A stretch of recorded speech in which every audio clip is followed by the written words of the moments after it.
tani markii madaxweynaha jamhuuriyadda federaalka Soomaaliya mudane Xasan Sheekh Maxamuud oo ku dhawaaqay in wadanka oo gali doona sanadka 2026 doorasho qof iyo cod ah ayaa waxa 3 bisha ay markaasi noqotay in loo doorto ama loo dareero codbixinta golaha deegaanka haddaba qaar ka mid ah shacabka Soomaaliyeed ee ku nool dalka Uganda oo aan wax ka weydiinay aragtidooda ku aadan doorasho qof iyo cod ee golaha deegaanka ee ka dhacayso magaalada Muqdisho ayadoo talaabadaas inay ku amaaneen dawladda federaalka Soomaaliya inay tahay talaabo wanaagsan oo loo qaaday dhanka horumarka ganacsatada Soomaaliyeed ee dalka Uganda ka mid tahay bal ka waran ee wadankii waxa ka bilaabanaya 3 bisha dool karaal noqdo codeyntii golaha deegaanka bal ka waran Soomaaliya in waqtigan codeyn golaha deegaan ay ka bilaabato gaar ahaan gobolka Banaadir waxa in badan ba u oomanayn in aan helno shacabka Soomaaliyeed oo codkooda wax ku soo doorto ku hela waxaan la garanayn ba qaabka ku socday cid soo dooratay aan la garanayn hadaan helnay codkooda anoo ku ceelbaxayna waa liibaan ilaahay marka waxa leedahay in xilligan Soomaaliya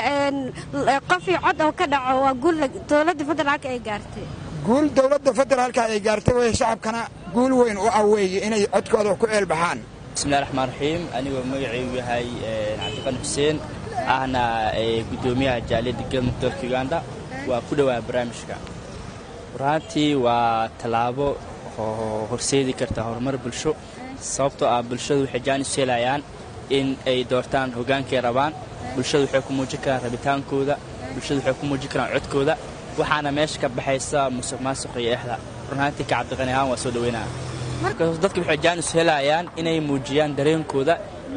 inay doortaan hoggaanka u arkaan maanta in deegaanka wax ku soo kordhinayo marka doorasho qof iyo cod la dhaxane in caasimada Muqdisho ama gabi ahaanba wadanka shacabka waxay qaadi doonaan talaabo taasi oo horseedi karta isbedel iyo horumar waara intaba wallahi aad iyo aad aan soo dhaweynayaa aad aan u faraxsanahay ismaanan lahayn daad amaanta ajiro waxaad arki doontaa Soomaaliya waliba qaasatan magaalada Muqdisho aan ku dhashay oo golaha deegaankii iyo maamulkii gobolka Banaadir shacabku dooran doonaan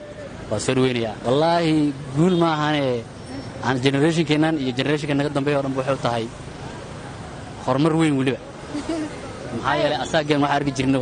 wadamada maarta qeyrkeena dhalinyarta oo dadkooda doorta madaxdooda doorta bari la xisaabtami kara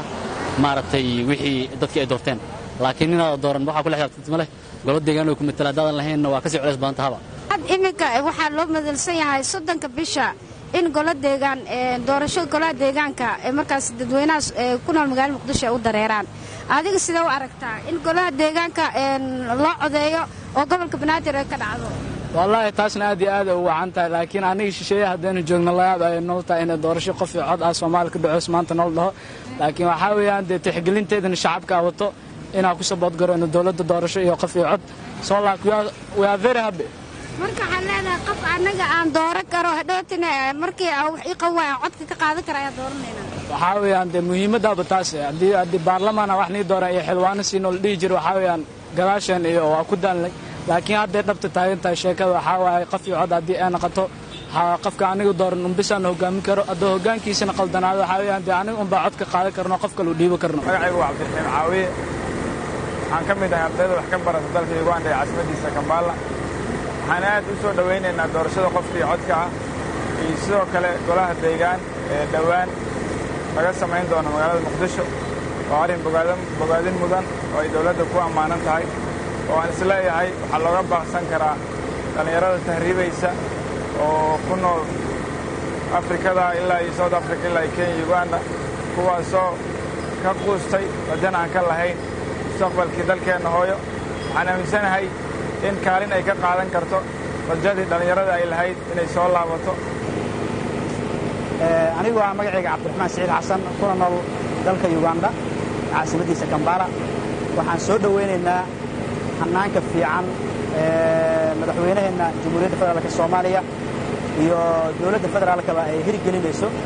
doorasho qof iyo cod ah in golaha deegaanka ay markaan bilaabanayaan waana wax aad loogu farxo in dalkii Soomaaliya ay nooga bilaabanayso qof walba in uu codkiisa ku ciilbaxo waana waxyaabaha aadka u weyn uguna wanaagsan in qofka shacabka ama qofka muwaadinka ah uu dooranayo qof uu asaga rabo ama rabitaan shacab inuu ku imaado dadka aadaan u soo dhawaynaynaa haddii aan nahay dadka ku nool dalka Uganda ee caasimadda Kampala ku nool haddaan nahay waa wax aad aan ugu faraxno waayo waxaan dalkii aan ka soo tagnay ayadoo qof walba ay noqonayso in siyaasi meel geenayo ama qofkii uu ku tagaayo qof jeclaysi ama nin jeclaysi uu ku tagaayo laakiin in xilligan ay imaato in doorasho qof iyo coda waa bogaadinayaa bismillaah magacaaga magacayga maxamed axmed maxamed gudoomiyaha jaaliyadda Shabeelle dalka Uganda soo dhawow warbaahinta qaranka ku soo dhawow maanta waxaan ka hadlaynaa mowduuc ku saabsan Soomaaliya 30 bisha haddii hal karaal noqdo waxaa ka dhacaysa doorashadii golaha deegaanka codeynta golaha deegaanka bal ka waran arrinkaas sidee u aragtaa aad ugu faraxsanahay horta telefishinka qaranka waa ku dhawahay marka ugu horeyso midda kale waxaan aad ugu faraxsanahay doorasho qof iyo cod ah oo xalaal oo xura inay ka dhacdo dalka Soomaaliyeed marka waxaan leedahay in golaha deegaanka oo la doorto dadka ay doortaan waxay muhiim u tahay in qofka warab oo dooran karo aad u weyn dhammaan ummadda Soomaaliyeed waxay dooranayaan qofkii iyaga ay u arkaan inuu waxtar leeyahay waa soo dhaweynaa aniguna waxaan ahay dadka fursadaha heli lahay ee ummadda Soomaaliyeed inay wax u qabtaan ama wax ka bedelaan dalka diyaar u ah codkayga inaan meel ku tago codkayga aan qof siisan karaa rabaa diyaar aan u ahay taa waxaa dhihi lahaa waxaa fariin uga filan fariintii uu madaxweynaha dhahay loo joojimaayo horaa looga soconayaa waddanku waa tegey waa dhaqaaqay meel fiican u maraa xaaladiisu meel fiican ay maree haddii la dhahayna wax kama dambeeyaan qofkii idinka wax idin qaban kara doorta hadalka dambeeya oo lagu dhaqaaqi lahaa ma jiro aamin xaaj xuseen maxamed warbaahinta qaranka Soomaaliya magaalada Kampala caasimadda dalka Uganda